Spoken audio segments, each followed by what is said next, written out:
This video was brought to you by our backers on Patreon like Joel L. Thanks, Joel. If you sign up now, you can get an exclusive TLDR lanyard absolutely free, and that offer ends at the end of this month, so this is your last opportunity to find out more at the end of the video. You might not be familiar with them, but representing 130,000 police officers, the vast majority of officers in England and Wales, the Police Federation of England and Wales is a big deal. This organisation used its weight yesterday to reject Boris Johnson's proposed changes to policing, his proposed 0% pay rise, and his strategy overall. So let's discuss what Johnson's government are doing and the Police Federation's letter right now.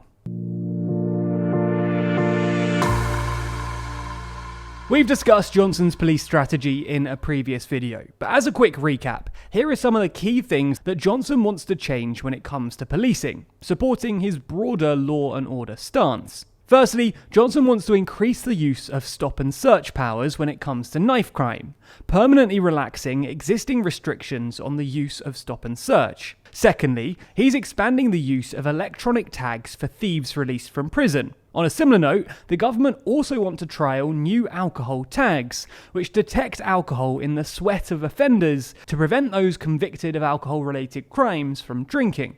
And fourthly, they want to make those doing community service wear high-vis clothing to highlight them in the community, in order to, in the words of the Home Office, make the price of crime visible. Now, objections have been raised to these proposals, with some questioning why the tags are being used to target thieves and not criminals like those who perpetrate domestic violence or sexual assault. Others have criticised the government's new targets, which incentivise emergency responders to accept as many phone calls as possible, something that's been criticised as missing the point, with one police chief remarking that it's about call quality, not speed, with another police chief remarking it's a real over 50s assumption that picking up the phone is an indicator of effectiveness. It's about what you do after you answer the call. Some mental health calls take 2 hours. The greatest objections, though, come in relation to the increase in stop and search powers, an already controversial policing strategy. Johnson described it as a loving thing to do. I want to stress, Shab, that they're not the only tool that we've got to use. They're part of a range of things we've got to do to fight street crime. But I think that giving the police the backing that they need in law to stop someone, to search them, to relieve them of a dangerous weapon, I don't think that's strong-arm tactics. I think that's a kind and a loving thing to do. The people who often support stop and search most passionately are the parents of the kids who are likely themselves to be the victims of knife crime. But the head of the National Black Policing Association said that there's no evidence that such a strategy works, remarking that there is evidence, however, that black people are 9 times more likely to be stopped and searched. Innocent black people are 9 times more likely to be stopped and searched. That appears to be discriminatory, not a loving thing to do. The PM should be aware of that because those are the official statistics. So these moves are controversial, but what government policy isn't? Well, it turns out that this could be a lot more consequential than that. Remember the Police Federation of England and Wales I mentioned at the start? Well, yesterday they sent a letter to the Prime Minister and they didn't hold back. In the letter, they described the strategies we've discussed as gimmicks, remarking that officers are sick of gimmicks, sick of underfunding, sick of mixed messages putting police at risk, and sick of government contempt for the police. And those last two are key throughout the letter. The Home Secretary claimed upon the publishing of the government's plans that they consulted with police officers, but the Federation reject this, saying that the implication of complicity with the controversial elements of the plan put police officers in danger when policing recent protests. All in all, the letter reflects a group of people who feel taken for granted. It highlights how the police have continued to work through COVID out of a sense of duty, enforcing confusing and ever-changing rules, despite PPE shortages, and the Home Secretary's failure to, in their words, take seriously their request that police officers be given early priority for vaccination.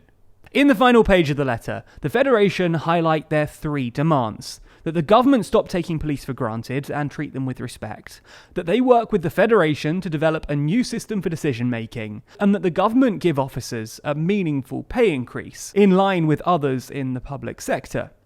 Whether the government will deliver on this or not is yet to be seen, but Johnson has appeared to side with the police in the past, trying to fix the relationship between the two that became fractured during the years of austerity.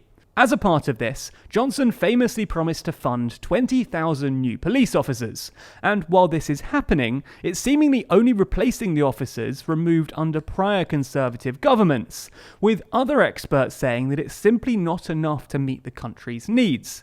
It's also worth noting that police officers within the Federation overwhelmingly voted last week in favour of a motion of no confidence in the Home Secretary, Priti Patel.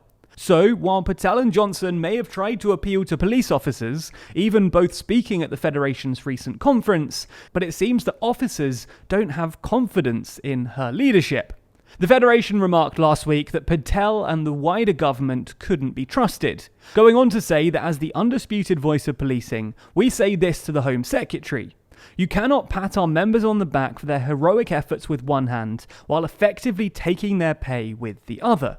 With concern about crime high as always, the electorate will likely have an appetite for some of these changes, but it's questionable whether the government is taking the right tack. With them losing the support of many police officers, the Police Federation are requesting that the government stop ruling by slogans and actually deliver on what's been promised. Even the Tory stronghold The Telegraph has questioned whether the government's approach is right, highlighting, as does the Federation, that these ideas aren't new and simply warmed up old policies. But what do you think? Do you think the government's strategy will be radical and effective? And should the government worry about losing the Police Federation's backing? Let us know your thoughts in the comments below.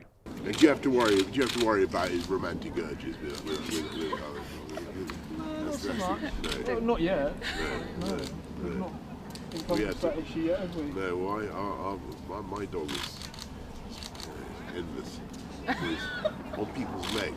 As I said at the start of this video, we're running a Patreon promotion this month whereby patrons paying more than $5 a month can get an absolutely free, never for sale TLDR lanyard. To claim yours, sign up for TLDR Patreon and click the link to the store. Signing up not only snags you a lanyard, but also can get you other perks like early access to videos, exclusive live events, merch discounts, and more. Find out what you can get and sign up by clicking the link in the description. Also, be sure to subscribe to the channel and hit the bell icon to be notified every time we release a new video. And if you do sign up to Patreon, you may see your name at the end of videos, just like these people.